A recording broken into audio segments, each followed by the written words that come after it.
Hey YouTube. Hey TikTok. Yeah, it's cold here in Tennessee this Saturday morning in May. It is freezing 50 degrees, y'all. My poor garden, it just cannot catch a break. It cannot. But y'all, let's talk about Pete Hegseth in the military. Donald Trump and these legacy DEI hires. Because we know that they can't do the job.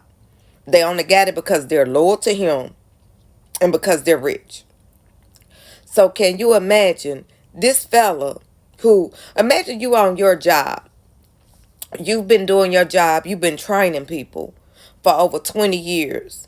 And then they bring somebody in right out of college because they have all of these initials behind their name. They ask you to train them. But that person tells you, I don't need to be trained because I just got out of college. They get in that position and they start tearing everything down because they don't know what they're doing. And then on top of it, they're stone cold drunk. That's what we have with Pete Hegseth. A stone cold drunk that's tearing everything down. And then he's sitting here talking about how we're not going to have woke in the military anymore. You're trying to get rid of 800 admirals, generals, because you could never be that. You could never be at their league. You could never be in their club. But what he doesn't realize is Donald Trump is 79 years old, knocking on 80. So what's going to happen is when he's gone, boo-boo, you will be brought up on the charges you should be brought up on. And there's not going to be anybody there to save you. You think that MAGA's going to run behind J.D. Vance? They not going to run behind J.D. Vance. He has an Indian wife. They're never going to do that. The racism is too strong. So all of these people, Pam Bondi, all of these people that's doing all this dirt, there's not going to be anybody there to save you at the end. You remember in the beginning, I started doing my YouTube and TikToks, and I would always call them Gotham out of Batman. You remember for a while, the Joker and all of them would be sitting in the mayor's office and stuff until Batman could get back control of it and the good cops of the city. That's what we're seeing right now.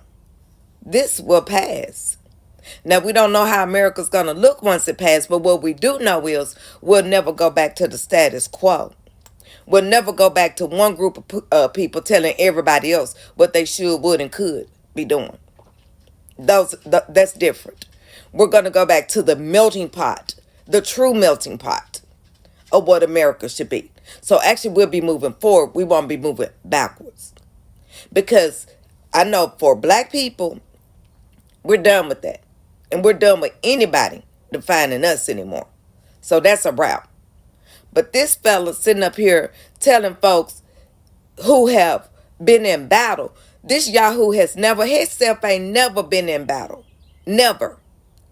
And he's trying to tell officers that have been in battle what they need to do. So my thing is, well, we got to wonder, why is he trying to get rid of all of the capable people? You know how much they love Russia. Summer's up. See, don't look at the smoke or the mirrors when they hollering woke, woke, woke. Legacy media helped them get away with that. Something else is in the horizon with these people. Why would you get rid of all of your capable people?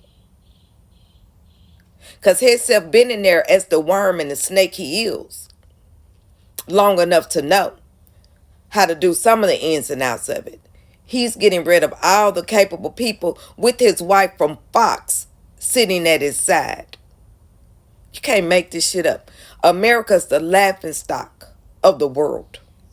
All because of these legacy DEI hires. They did not earn it. They didn't earn a thing other than they white and they're rich. But they're fucking the country up. Y'all from an angry black woman out of Tennessee, don't worry about cancel culture. Stay woke. Because if you would have been woke, you wouldn't have to get woke and we wouldn't be going through this. And remember, your Republican Congress people in the House are doing nothing. You better vote those yahoos out. You couldn't go to work all day and not do nothing. And you gonna let them do it? You better vote them people out. Because they don't give a damn. Point blank period. From an angry black woman out of Tennessee, the have-nots will destroy the haves. As we should. The top people should have always stayed in the dark and behind the curtains. Because we don't need to see them. And now we know that they are not wishing us any good. Except for a few of them. Okay? Welcome to the Poor People's Revolution. Y'all have a good Saturday.